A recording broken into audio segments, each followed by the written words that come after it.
একটুখানি পরে গাই নাকি, যেহেতু অনেক প্রেসারের গজল। এবারে আজকে আমি এখানটায় আসতে পেরেছি, যার জন্য আসতে পেরেছি তিনি হচ্ছে ফুরফুরা শরীফের সিরাজ সিদ্দিক হুজুর। আমি যেখানে যাই হুজুরের একটা করে গজল গাই। কোচি সিরাজ সিদ্দিকের গজল হবে নাকি? হ্যাঁ ভাইরা হোক, এটা সিরাজ সিদ্দিকের গজল হোক নাকি? চলেন, একটা হুজুরের একটা গজল হবে, যেহেতু পুরোনো একটা গজল অনেকে শুনেছেন। আর যেহেতু হুজুরের গজল এমনই শিক্ষণীয় গজল, আমি সেই কালাম পরিবেশন করে শোনাচ্ছি, মন দিয়ে শুনবেন।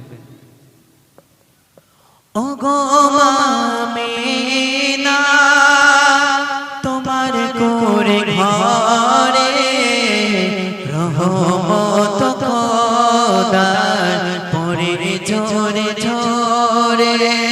ও গো আমিনা তোমার করে ঘরে রহমত খোদার পরে ঝরে ঝরে।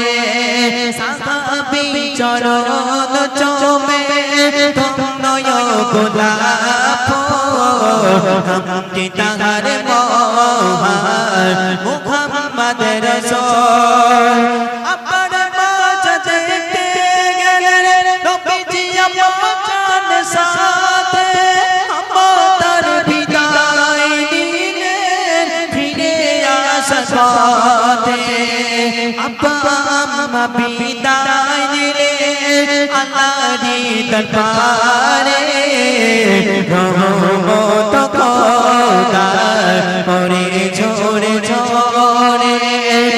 ও মা আমিনা তোমার কোলে ঘরে রহমত খোদার পরে ঝরে ঝরে। পাশে নবীজিকে পাথর কাকর মেরে বেকুশ কইরা দিলে জমিনের উপরে। পাশে নবীজিকে পাথর কাকর মেরে বেকুশ কইরা দিলে জমিনের উপরে। প্রতিশোধ চাইলেন না নবীজি, প্রতিশোধ চাইলেন না নবীজি আল্লাহর দরবারে রহমত খোদার পরে ঝরে ঝরে।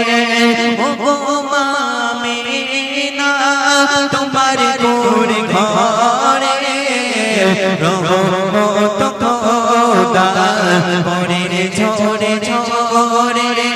সাহাবী চরণ চমে ধন্যয় গোলাপ নামটি তাহার মহান মুহাম্মদ রাসূল। শুনলেন ফুরফুরা শরীফের সিরাজ সিদ্দিক হুজুরের একটা গজল। এবারে হারা গুম্বার